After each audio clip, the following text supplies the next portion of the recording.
No one event or person caused the First World War. But there is a single man who symbolizes the instability that brought it about. He was Germany's bombastic, mercurial Kaiser Wilhelm II.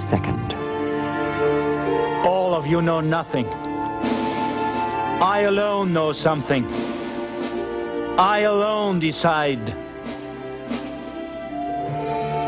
Wilhelm wanted to be seen as the embodiment of the German warrior tradition. But his public posturing was a masquerade. For Wilhelm, ruler of a nation that prized physical perfection, had a withered left arm.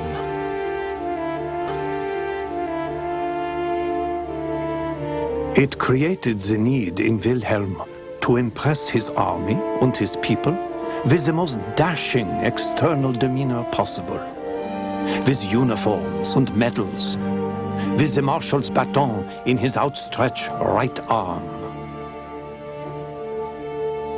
The injury occurred at birth. A breech delivery had required the use of forceps, wrenching his left arm out of its socket and causing permanent muscle and nerve damage. Wilhelm's parents tried to hide his handicap, hoping doctors could restore the useless limb. The treatments, from electric shock to a special neck brace, had little effect on the arm, but a deep effect on Wilhelm. The only result was that I was made to suffer great torture.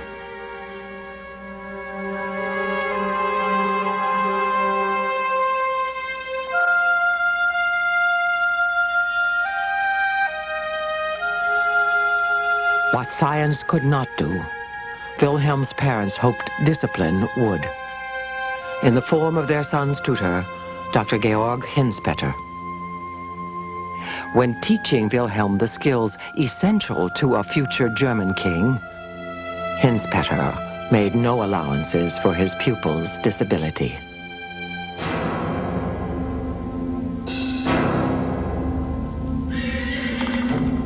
When the prince was 8 years old, a lackey still had to lead his pony by the rein, because his balance was so bad that his unsteadiness caused intolerable anxiety to himself and others.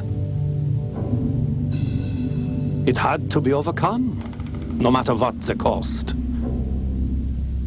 Therefore, I set the weeping prince on his horse, without stirrups, and compelled him to go through the various paces. He fell off continually.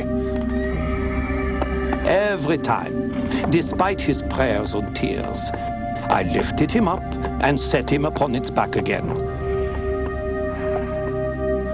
After weeks of torture, the difficult task was accomplished. He got his balance.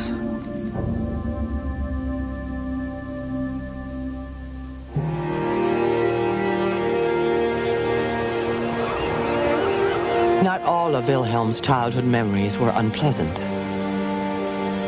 His mother was the eldest daughter of Britain's Queen Victoria.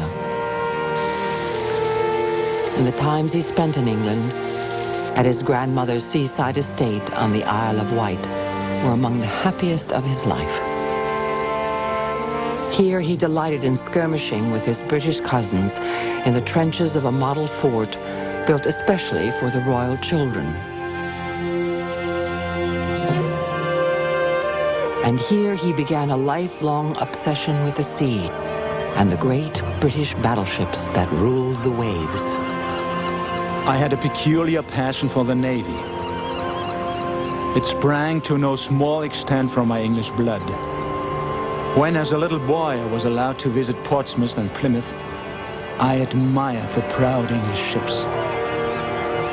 There awoke in me the wish to build ships of my own like these someday. And when I was grown up, to possess as fine a navy as the English. At 18, despite his handicap, the heir to the throne entered the army. There, Wilhelm declared, he found his true home and family. Before I entered the regiment, I had lived through such fearful years of unappreciation of my nature. The officer corps provided me with joy and happiness, and contentment on earth. I think that the Kaiser's personality, the aggressive, bombastic, thrusting nature of his personality had to do with the arm. He was compensating. You didn't laugh at a German emperor with a crippled arm who had the most powerful army in the world and who could remove you from a throne by snapping his fingers if he wanted to. In the army, Wilhelm's wardrobe contained some 200 uniforms. He delighted in war games, but demanded that his side always win. Queen Victoria now found her grandson insufferable and suggested that he would benefit from a good spanking. Wilhelm's uncle, the Prince of Wales, was even harsher. He is a bully, he declared, who needs to know we are living at the end of the 19th century and not the Middle Ages. You've got to imagine a man who has all kinds of terrible complexes. He wants, in a sense, to be as big a figure on the world stage as his British cousins. He wants to be as striking and impressive a political figure. And to some extent, the Kaiser, I think, is cut off from reality.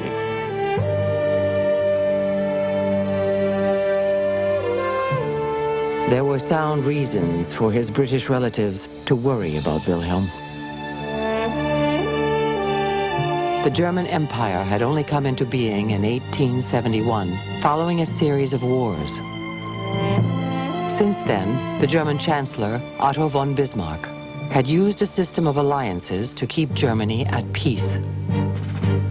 The key, Bismarck said, was always to be in a majority of 3 in any dispute among the 5 great European powers: Germany, France, Austria-Hungary, Britain, and Russia. Determined, above all, not to be surrounded, Bismarck extended a hand of friendship to Britain, Russia, and even France, a traditional rival. But in 1888, after his father's untimely death, Wilhelm, at age 29, was crowned Emperor of Germany. One of his first acts was to send Bismarck into retirement. The Kaiser felt that he represented the new Germany. Quite where Germany was going to go, he didn't know, but he was going to go there. When he took over from Bismarck, he made the famous statement, "The course remains the same, full speed ahead." They hadn't the faintest idea in what direction it was going to go, but full speed ahead. Wilhelm quickly began upsetting Bismarck's delicate balance of power. His announcement that Germany would build a world-class navy to rival Britain's turned a potential ally into a potential enemy. The threat from his army, Europe's most powerful, resulted in Russia and France drawing closer together. Soon, the Kaiser was in a minority of 2. He could only count on one ally, the aged Emperor of Austria-Hungary, Franz Joseph. But Austria was the most fragile of the 5 great powers, barely able to contain order among the multitudes of ethnic groups inside its borders. Now Germany was surrounded, and as insecure as its ruler.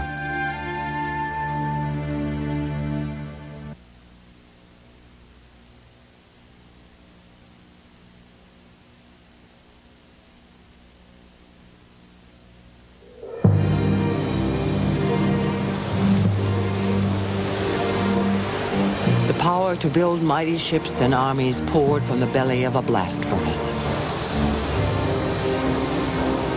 It was part of an explosion in technology sweeping across Europe at the turn of the century.